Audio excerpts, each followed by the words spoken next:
Are you ready to celebrate tomorrow? The feast of the 10th day of the 10th month, Asara B'Tevis. Let me explain myself soon why I presented this way. But before this, let us say the 100th, 10 times 10th chapter in Tehillim, thanking Hashem for all the miracles and God willing for the miracle today, the ultimate revelation of Melech HaMashiach. So, Mizmor L'Soida, Ori Adonai Kol Ha'otziv, Des Adonai B'Simcha B'Elefanu B'Nana Duk Adonai Elohim, Hu Asanu V'Lo Nach Lama V'Tzah Merisa B'Yishor B'Seder Chatzrois B'Silo, Hoide Levachu Shemoi Ki Tov Adonai Le'Olam Chazdoi V'Yadoi V'Dor Emunasoi. 10 corresponds to the letter Yud, smallest letter, a tiny little dot. But this represents also the name of God, Yud Kei Vav Kei. It also presents the Yud for Yisrael, for the Jewish people. But let me not jump the gun, and let's go back a little bit and see how the number 10 is so relevant, so important in Jewish life, in Torah, in the world.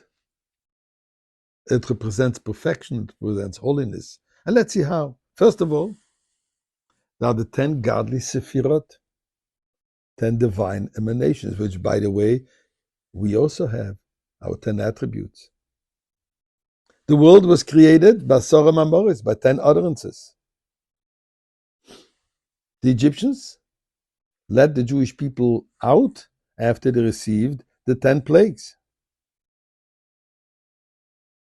Miracles that God performed while we were still in Egypt were 10 miracles preparing us to leave Egypt.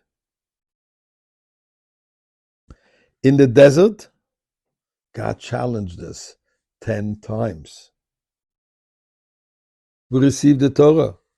We received the revelation of Sinai, 10 commandments. It says there are 10 levels of holiness in the land of Israel. Also 10 levels of holiness in the Beis HaMikdash, with the highest, the Kodesh HaKadosh, the Holy of Holies.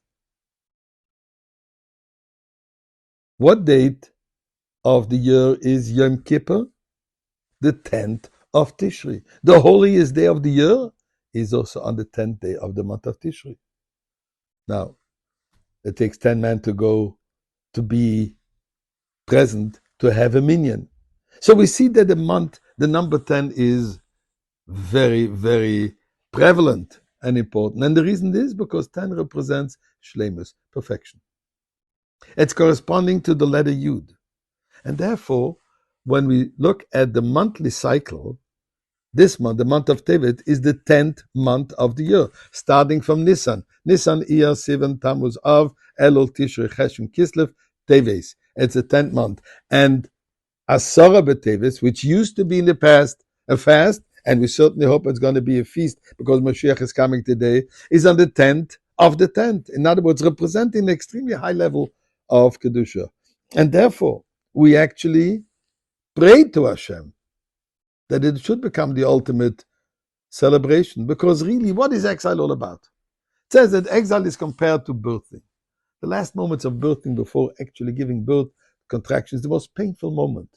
But once the baby is born, forget about the pain. And the further and further from birth, the pain is totally forgotten. So too is the coming of Mashiach. Right now we're going through terrible birth pains. Yes, terrible contractions. Extremely painful. But it is for us to remember that this is just temporary. The baby, quote unquote, Mashiach, is revealing himself. And that takes a moment of pain. So we have to remember, Asara B'Teves reminds us exactly that.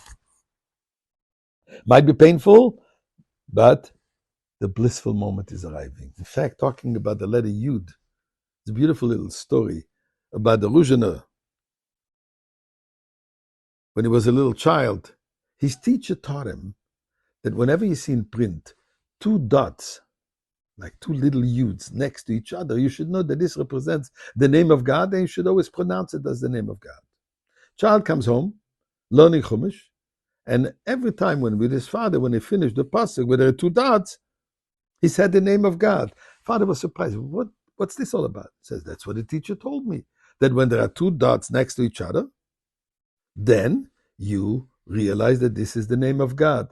Father smiled and told his son, Depends how they're positioned. If they're next to each other or they're on top of each other. If they're next to each other, the two Yuds, two Jews next to each other, yes, then this represents the name of God. But when they one on top of the other, as is at the end of a verse, finishing a paragraph, and there is two dots on top of another, where one thinks he's superior than the other, this is not the name of God.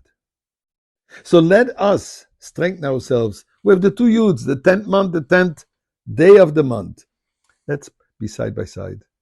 And this way we will merit to say L'chaim, which by the way has two Yuds in there, on the Yain HaMeshumar, on the wine which God has prepared for us since day one of creation, for the moment of revelation of Mashiach.